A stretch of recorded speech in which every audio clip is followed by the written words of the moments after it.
Dear comrades and friends, I am extremely happy to be here in Tenkasi, Kashi of the South, in order to participate in the state committee meeting of our party. When I heard that this meeting is in Tenkasi, here you have Kashi Vishwanath temple, some 4 kilometers away. I had been to the original Kashi Vishwanath temple in Varanasi. Varanasi has the name Kashi also. Why I mention this? We communists, we have our ideology, but we respect every religious belief. We want people belonging to different religious beliefs to live in amity, friendship, and cooperation. And it is something inspiring to note that most of the temples and places of worship in our country from time immemorial, forward community, backward community, scheduled caste, scheduled tribes, they also used to gain entry in many temples. But in some temples, upper caste people, they deny the right to go near the temple and worship. When I think about Tenkasi, I think about Kashi Vishwanath temple of Varanasi. There, perhaps you know, here Nadaswaram is very popular. In North India, instead of Nadaswaram, it is, what do they use? Shahanai. North Indian Shahanai is similar to our Nadaswaram. And there is a great artist, Ustad Bismillah Khan. He was awarded with Bharata Ratna also. I have had experience of visiting his place in Varanasi, Kashi, Uttara Kashi. Why I mention about Ustad Bismillah Khan Sahib? In Kashi Vishwanath temple, the Shahanai performance of Ustad Bismillah Khan Sahib is an inseparable custom so long as he was alive. When some disciples from America, they invited Bismillah Khan Sahib to go to America, Bismillah Khan Sahib said, I will not come to America. Whatever riches, wealth you offer, why? I cannot go anywhere leaving Kashi Vishwanatha. This is Bismillah Khan. I understand that in Tenkasi also, people belonging to different religion can go and worship. Now, the poisonous RSS, BJP and Sangha Parivar, they are trying to divide the people of our country. Therefore, this red flag party will fight for religious freedom and religious amity. No RSS can destroy the religious amity and friendship that we have in Uttarakashi and Tenkasi. That Indian Prime Minister Narendra Modi, who was an RSS pracharak, then Amit Shah, the Home Minister, Mohan Bhagat, the Sarsanchalak, supreme head of RSS, they are conspiring to deny the South Indian states less representation in Indian parliament. I don't want to go into the details. To deny South Indian states and states of the Northeast and few other states through delimitation, they want to reduce representation in parliament so that with the more number of MPs RSS and BJP will have from Uttar Pradesh, Bihar, Madhya Pradesh, Rajasthan, Gujarat and so on, they can gain 2/3 majority and change Indian constitution to disenfranchise minority communities, backward communities, poor sections of our society, like what Adolf Hitler did in Germany. Now, the first move by RSS and BJP in parliament in the name of implementing women's reservation. They want to introduce delimitation along with that. And we were able to defeat that, the democratic forces, the opposition. Now, they are organizing people belonging to Mamata Party's party. Trinamool Congress has been defeated in the assembly election in Bengal. So, more than 20 MPs belonging to Mamata Party's Trinamool Congress, Modi, Amit Shah and Mohan Bhagat, they have purchased already. Similar talks and arrangements are being carried out with various other political parties who are not now supporting BJP. What for? To construct, manufacture majority, 2/3 majority in both houses of parliament. So the RSS Brahminical project of Hindu Rashtra, that can be implemented. And in 2029 parliament election, they are even planning to hold assembly election along with that, with constitution amendment, so that through manipulation, they can control the entire country and transform our secular India into a theocratic, Brahminical, Manuvadi Hindu Rashtra. So this is a very big political task. You and I, we have to collectively take up for democracy, secularism, and constitutional values. The idea of India, we need to undertake relentless struggles in the coming days. That is what the state committee of CPIM, which we had in Kuttalam, few kilometers away from here, the state committee which we convened following the central committee meeting where we discuss all these things. So I appeal all of you holding red flag to stand by CPIM, other left and progressive secular forces to defend the idea of India, which RSS and BJP is trying to destroy. Comrade, we know there are many political parties, and every political party and their representatives would claim that my party is the most principled party. Every political party will claim. But people, when hearing this claim, can we believe that every political party is principled? Is there any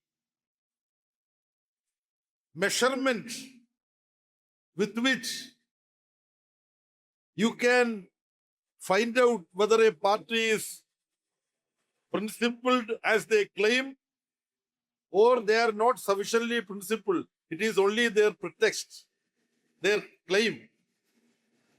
Why I say this? People of Tamilnadu and India,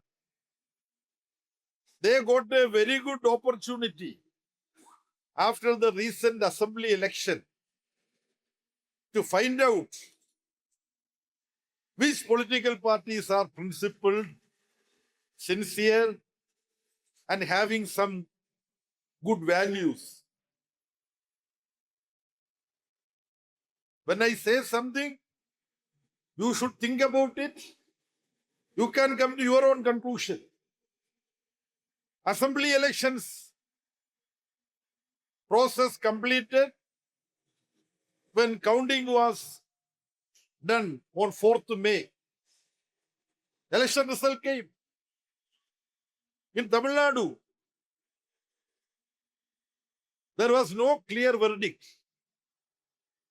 The party which was ruling, it got defeated. Its chief minister also got defeated. The opposition party, it could not win. It also suffered a setback. A new political party,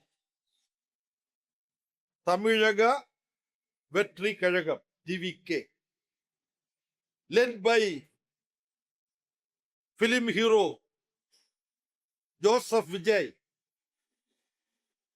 His party turned out to be the single largest party.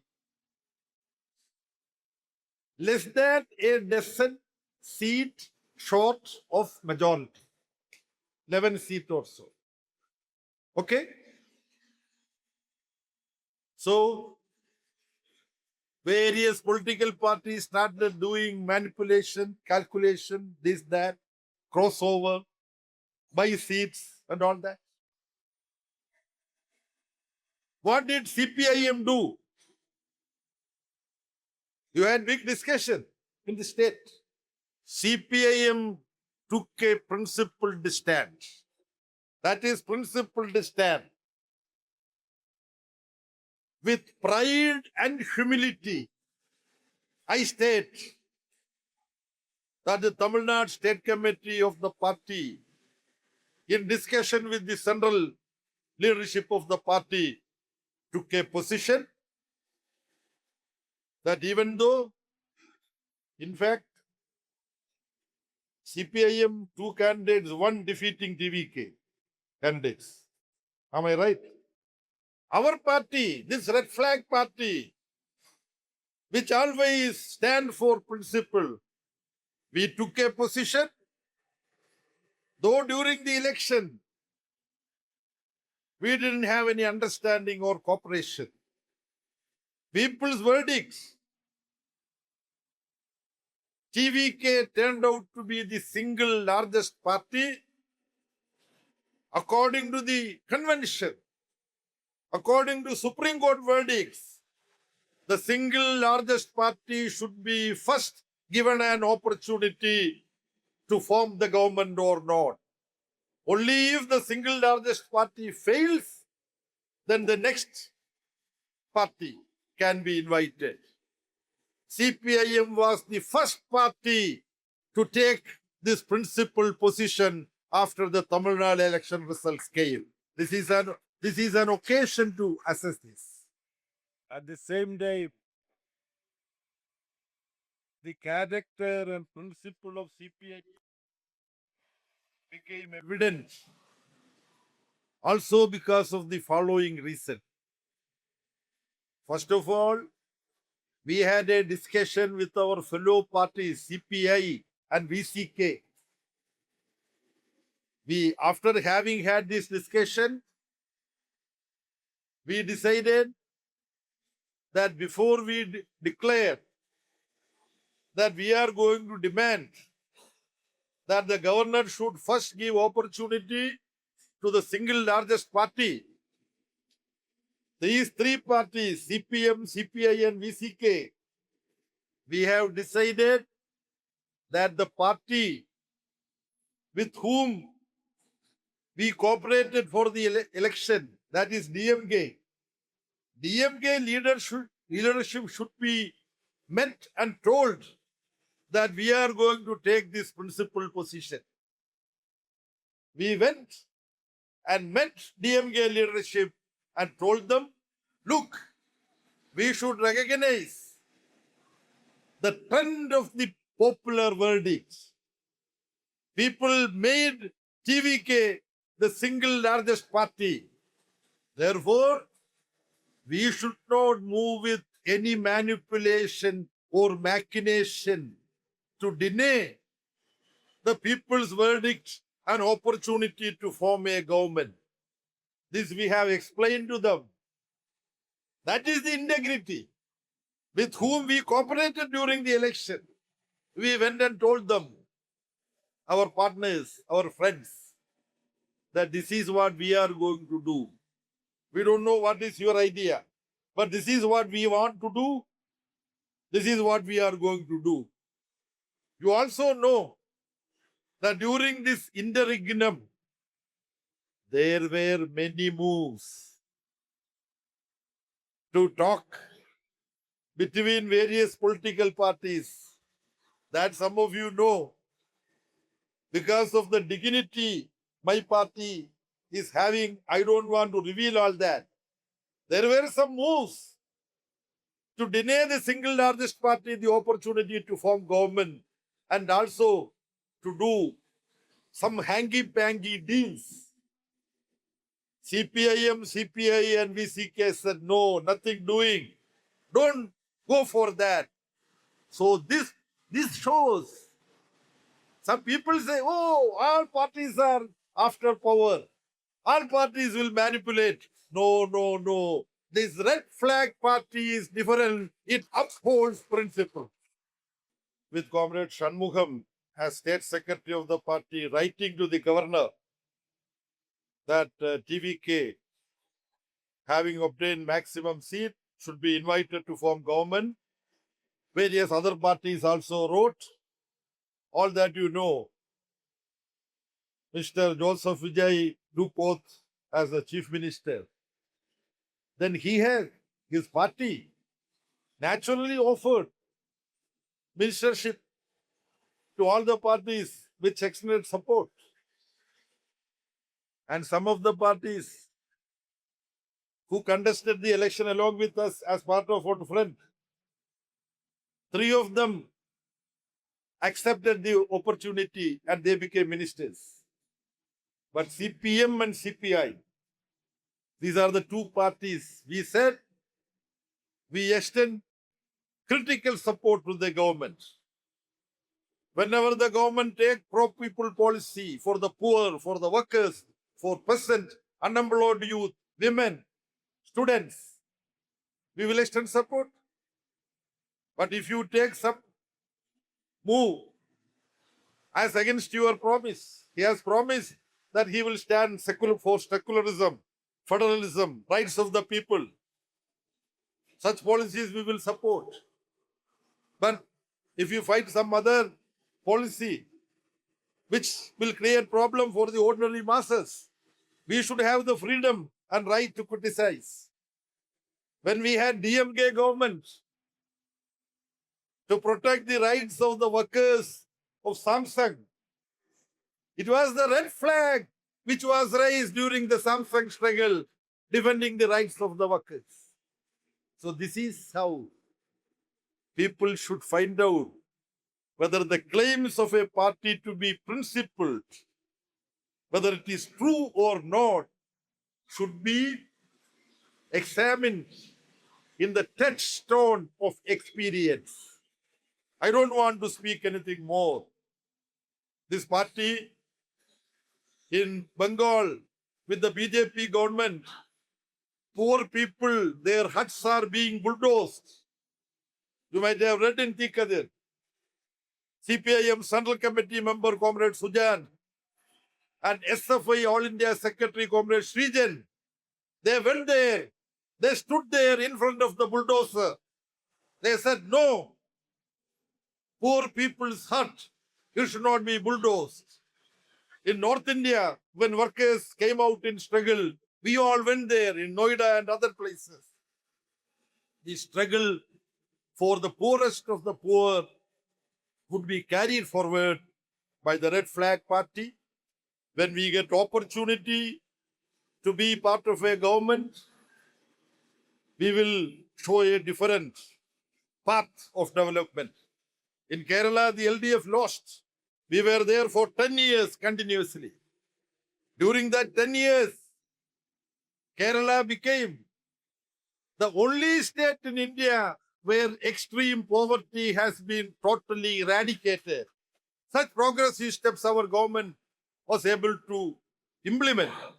But by media, canards, propaganda, cooked up stories, and various things, sections of people could not understand why and how the Red Flag Party is for the workers, peasants, and poor people. So, getting defeated also is part of political life. We will learn lessons from our defeat in Kerala, and we will correct, and we will come back with the support of people in Kerala also.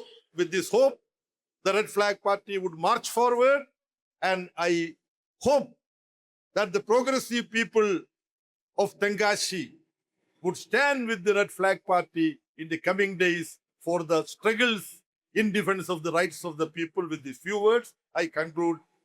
Thank you very much. Red salute. Ingulab Siddham.